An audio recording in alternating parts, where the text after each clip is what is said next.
Assalamualaikum warahmatullahi wabarakatuh. Selamat pagi teman-teman.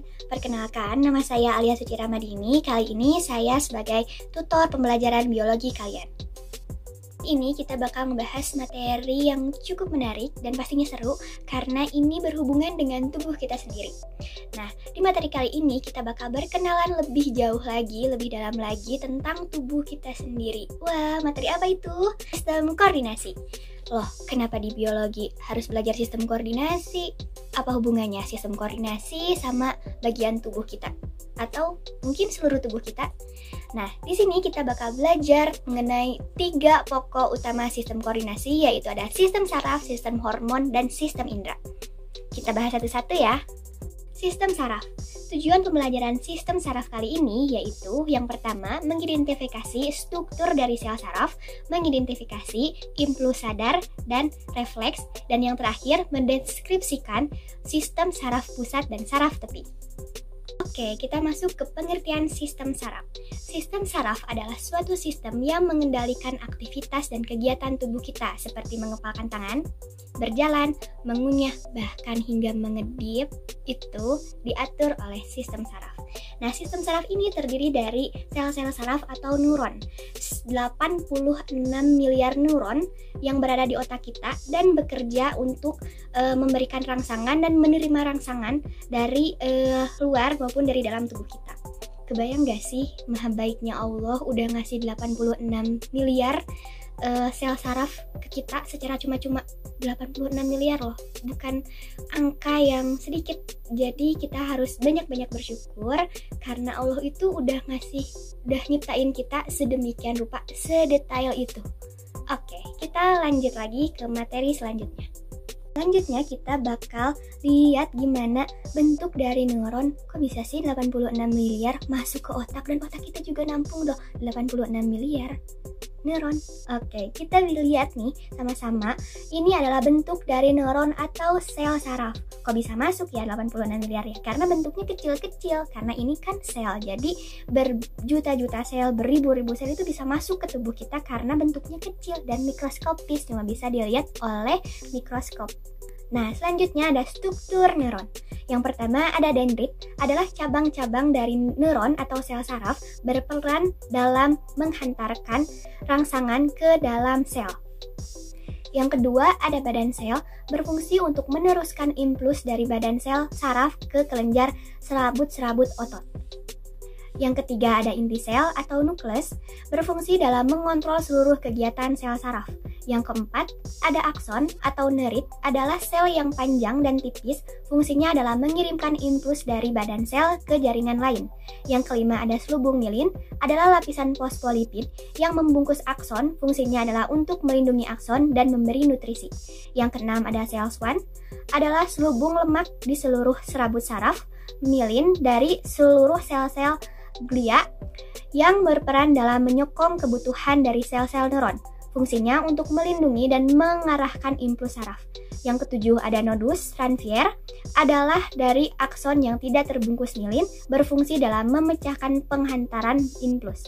Yang kedelapan, yang terakhir, ada ujung-ujung akson atau akson terminal, berfungsi untuk menghubungkan sel-sel saraf satu dengan lainnya. Selanjutnya ada impuls yang menyebabkan terjadinya gerakan. Gerak itu terbagi menjadi 2, ada gerak sadar dan gerak refleks. Nah, gerak sadar atau disengaja itu meliputi impuls, reseptor atau indera, saraf sensori, otak, saraf motorik, dan efektor atau otot. Nah, di sini tuh di gerak sadar antara sel saraf dengan sel indera itu saling bekerja sama atau berkesinambungan. Contohnya tuh ketika kita lari, ketika kita berjalan, ketika kita ingin tidur. Nah, itu adalah gerak sadar. Nah, terus yang kedua ada gerak refleks. Gerak refleks atau gerak yang tidak disengaja atau tidak sadar, yaitu meliputi impuls, reseptor atau indera, saraf sensoris, sumsum tulang belakang, saraf motorik, dan efektor atau otot. Nah, contoh dari gerak refleks, kalian pernah nggak sih megang sesuatu yang panas kayak panci panas nih, terus kalian tiba-tiba tangannya langsung keangkat kayak gitu? Nah, itu adalah salah satu contoh dari gerak refleks. Perbedaan antara gerak sadar dan gerak refleks itu bertumpu pada sistem saraf pusatnya.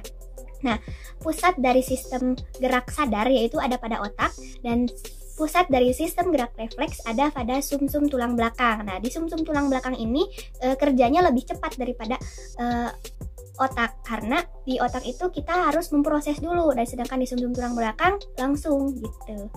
Selanjutnya ada sistem saraf pusat. Saraf pusat terdiri dari dua, yaitu otak dan sumsum tulang belakang. Nah, otak manusia itu terbelah menjadi dua, yaitu kanan dan kiri. Nah, otak bagian kanan mengendalikan tubuh bagian kiri, sedangkan otak bagian kiri mengendalikan tubuh bagian kanan. Jangan kebalik ya, otak kanan mengendalikan kiri, otak kiri mengendalikan kanan. Nah, otak itu dibagi menjadi 4. Ada otak besar atau cerebrum, ada otak tengah, otak kecil atau cerebellum, dan sumsum lanjutan. Yang kedua ada sumsum tulang belakang atau medula spinalis, terdapat di dalam rongga tulang belakang, fungsinya sebagai penghubung impuls dari gerak refleks. Memberi kemungkinan gerak refleks, medula spinalis bagian luarnya berwarna putih dan bagian dalamnya itu berwarna kelabu. Nah, kalau yang tadi sistem saraf pusat, nah ini ada sistem saraf tepi, sistem saraf sadar atau saraf somatis. Saraf sadar adalah saraf yang rangsangannya disampaikan ke pusat reseptor, yaitu ke pusat motoris dan pada cerebrum. Berdasarkan asalnya, sistem saraf tepi terbagi atas saraf kranal dan saraf spinal yang masing-masing berpasangan, serta ganglia tunggal atau ganglion. Saraf kranial merupakan semua saraf yang keluar dari permukaan dorsal otak. Saraf spinal ialah semua saraf yang keluar dari kedua sisi tulang belakang. Selanjutnya ada sistem saraf tepi. Nah, kalau tadi udah ada sistem saraf pusat, nah ini sekarang ada sistem saraf tepi. Sistem saraf tepi atau saraf sadar atau saraf somatis. Saraf sadar adalah saraf yang rangsangannya disampaikan ke pusat reseptor, yaitu ke pusat motoris pada cerebrum. Berdasarkan asalnya, sistem saraf tepi terbagi atas saraf kranial, dan saraf spinal yang masing-masing berpasangan, serta ganglia tunggal atau ganglion. Saraf kranial merupakan semua saraf yang keluar dari permukaan dorsal otak. Saraf spinal ialah semua saraf yang keluar dari kedua sisi tulang belakang. Selanjutnya ada sistem saraf sadar atau otonom, yaitu saraf yang rangsangannya tidak disampaikan ke otak. Sistem saraf otonom ini mengontrol kegiatan organ-organ dalam. Dibagi menjadi dua, yaitu parasimpatik dan simpatik. Nah, untuk parasimpatik ini tuh kita mengontrol homeostatik dan tubuh dalam keadaan istirahat. Nah, kalau simpatik itu mengontrol pada saat tubuh terdapat ancaman. Tadi setelah sistem saraf, yaitu ada sistem hormon. Mungkin kalian udah familiar dengan kata hormon. Kayak jerawat, mungkin itu tugas hormon karena tiba-tiba langsung muncul. Terus PMS, sakit perut, ingin marah-marah, terus ingin makan banyak, mungkin itu tugas hormon. Atau enggak jatuh cinta, pubertas, apakah itu tugas hormon? Oke, kita bahas tentang hormon lebih dalam lagi di slide selanjutnya. Kita belajar tentang sistem hormon, yaitu untuk menganalisis hubungan struktur jaringan penyusun organ sistem hormon pada manusia dan menyajikan hasil analisis pengaruh pola hidup terhadap gangguan sistem hormon pada manusia. Oke, selanjutnya ada macam-macam kelenjar. Loh, kok tadi judulnya sistem hormon, kok sekarang kita tiba-tiba bahas macam-macam kelenjar sih? Ya, karena hormon itu dihasilkan oleh kelenjar. Contohnya ini ada kelenjar endokrin, adalah kelenjar yang menghasilkan hormon yang tidak memiliki saluran pembuangan atau buntu, tapi masuk ke peredaran darah. Ini for your information aja nih, FYI, kalau misalnya peredaran darah dan sistem hormon adalah memiliki perbedaan yang jauh berbeda. Seperti peredaran darah itu gerakannya sangat cepat, sedangkan hormon itu gerakannya sangat lambat. Nah, ya, untuk yang kedua ini ada kelenjar eksokrin, adalah kelenjar penghasil enzim yang memiliki saluran pembuangan. Kelenjar eksokrin ini terdiri dari 3 persinyalan. Yang pertama ada autokrin, organ target kelenjar adalah kelenjar itu sendiri, contohnya lambung. Dan ada yang kedua ada parenkrim, organ target kelenjar berada dekat kelenjar tersebut, contohnya adalah kelenjar adrenalin yang berada pada ginjal. Yang terakhir ada endokrin, organ target kelenjar jauh dari kelenjar tersebut. Slide selanjutnya ini yaitu kelenjar penghasil hormon. Nih ada beberapa hormon dan beberapa kelenjar yang kalian bisa baca sendiri gitu. Di sini ada banyak banget hormon-hormon kayak di dalam otak, di tenggorokan, di lambung, di ginjal, di usus. Itu ada beberapa, itu dibentuk oleh beberapa hormon juga. Selanjutnya ada gangguan pada sistem hormon.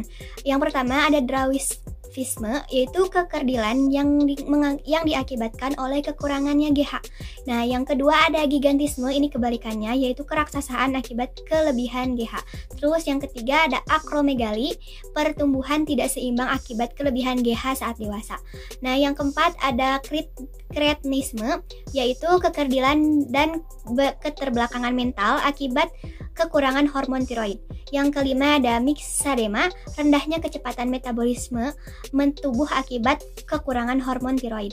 Yang keenam ada gondokan, pembengkakan kelenjar tiroid akibat kelebihan hormon tiroid atau penumpukan sodium. Ini biasa terjadi ya, kita sering lihat nih gondongan. Yang ketujuh ada morbus Basedowi, yaitu hipermetabolisme akibat kelebihan hormon tiroid. Selanjutnya ada Graves disease, hipermetabolisme akibat kelebihan hormon tiroid yang menyebabkan penyakit autoimun.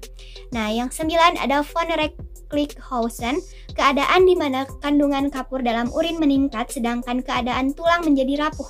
Nah, terakhir ada Edison, kerusakan korteks adrenal yang mempengaruhi produksi hormon kortison dengan gejala kelelahan, nafsu makan berkurang, tekanan darah menjadi rendah. Masuk ke pembahasan terakhir yaitu ada sistem indera. Oke, yang biasa kita kenal itu ada 5 panca indera, ada mata, telinga, hidung, lidah, dan kulit. Oke, kita bahas satu persatu. Oke, langsung aja nih kita ke indera penglihatan. Gimana sih mekanisme mata melihat? Nah, kita bahas ya. Cahaya yang dipantulkan oleh benda ditangkap oleh mata, menembus kornea, dan diteruskan melalui pupil. Intensitas cahaya yang telah diatur oleh pupil diteruskan menembus ke lensa mata. Daya akomodasi pada lensa mata mengatur cahaya supaya jatuh tepat di bintik kuning. Pada bintik kuning, cahaya diterima oleh sel kerucut dan sel batang, kemudian disampaikan ke otak. Cahaya yang disampaikan ke otak akan diterjemahkan oleh otak sehingga kita bisa mengetahui apa yang kita lihat. Nah, balik lagi ya, Allah itu maha baik, Allah maha pencipta, Allah menciptakan kita mata untuk melihat, Allah menciptakan kita telinga untuk mendengar, dan Allah menciptakan kita mulut untuk mengenal berbagai macam rasa. Berarti kita harus banyak-banyak bersyukur lagi ya, karena sesempurna itu Allah menciptakan kita. Oke, selanjutnya ada gangguan atau kelainan indera penglihatan. Yang pertama ada miopi atau rabun dekat, contohnya saya itu memakai kacamata.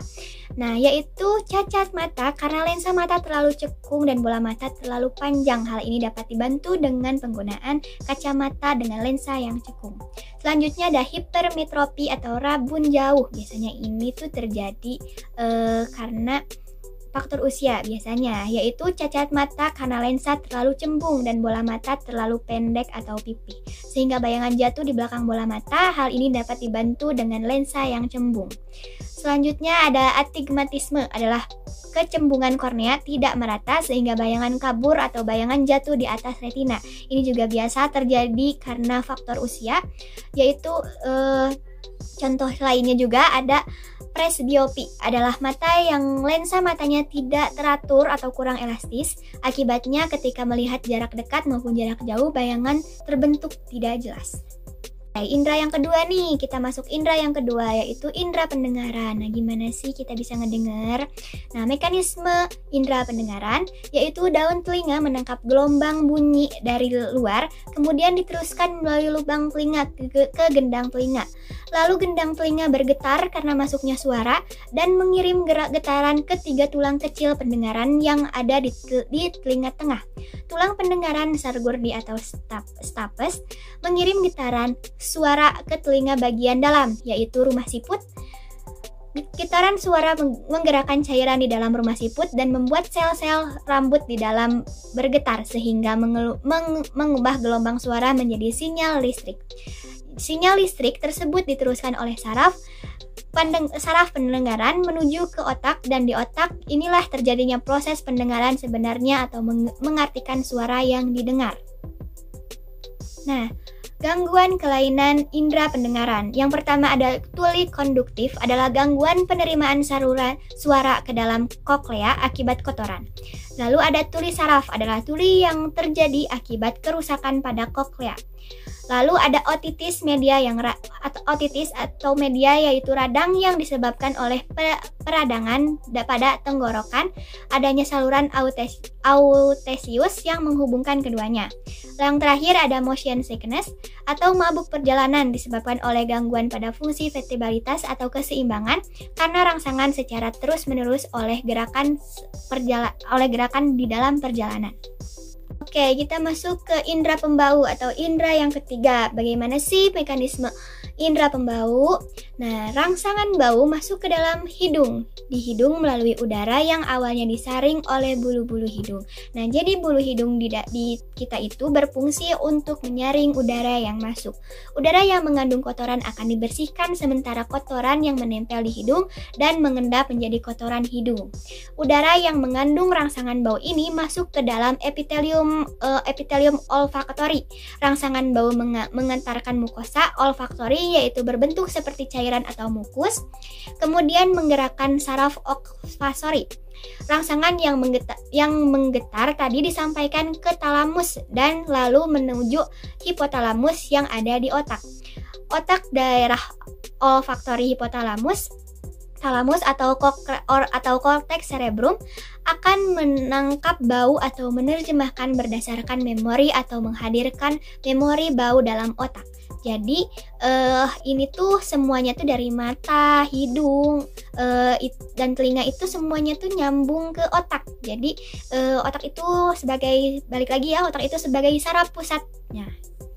Selanjutnya ada gangguan kelainan indera pembau, hiposnia, yaitu indera penciuman kurang mampu mencium bau. Yang kedua ada hipormeia, yaitu lebih pekat terhadap pembauan. Ada sinusitis, yaitu radang tulang tenggorokan di sekitar hidung yang berongga dan berisi udara. Dan biasanya ini sinusitis itu sering banget terjadi ya. Yang terakhir ada polip, yaitu pembengkakan jaringan yang terjadi di dalam hidung. Pengeluarannya banyak cairan. Jadi hidungnya tuh ada benjolan, ada yang ngehalangin gitu di saluran napasnya. Selanjutnya ada indera pengecap. Bagaimanakah mekanisme indera pengecap? Makanan atau larutan masuk ke dalam papila lidah, saraf gomatori, medula oblongata, talamus, pusat rasa pada korteks cerebrum. Nah, begitulah cara mekanisme indera pengecap. Lalu ada gangguan kelainan pada indera pengecap, yaitu ada hipogeosia, yaitu penurunan kemampuan untuk mengidentifikasi rasa manis, asam, pahit, dan asin. Lalu yang terakhir ada diogesia, yaitu suatu kondisi di mana tidak merasakan rasa busuk, asin, sensasi rasa tengi, atau logam yang bertahan dalam mulut. Terakhir ada indera peraba atau kulit. Mekanisme dari indera peraba yaitu rangsangan di kulit, misalnya memegang air dingin, dicubit, disentuh, dan lain-lain, akan diterima oleh reseptor penerimaan rangsangan yang diletakkan di bawah permukaan kulit. Kemudian diteruskan ke saraf tepi, saraf di luar otak dan sumsum tulang belakang, lalu masuk ke dalam susunan saraf pusat di sumsum tulang belakang. Kemudian stimulus diteruskan ke atas sampai ke talamus, pusat penyebaran utama impulsan sensoris, yang berperan penting di dalam memproses atau mengolah informasi sensoris ini. Dan dari sini stimulus dikirim ke pusat sensoris di otak besar cerebral cortex yang disebut korteks sensorik. Untuk gangguan atau kelainan indera peraba yaitu ada luka bakar disebabkan oleh panas atau sengatan listrik dan zat-zat kimia. Lalu ada jerawat yang disebabkan karena peradangan kelenjar sabesa banyak terjadi di daerah wajah, leher, dada, dan punggung. Lalu ada dermitis, yaitu peradangan pada permukaan kulit ditandai dengan gatal-gatal, merah-merah, bengkak, dan melepuh serta berair. Oke, kita udah sampai nih di penghujung pertemuan. Semoga 3 materi pokok dari sistem koordinasi, yaitu sistem saraf, sistem hormon, dan sistem indera ini bisa menjadi manfaat untuk kalian, dan kalian bisa mengambil hikmah dari apa yang saya sampaikan di hari ini. Semoga kita bisa bertemu lagi di pembelajaran selanjutnya. Wabillahi taufiq wal hidayah. Wassalamualaikum warahmatullahi wabarakatuh.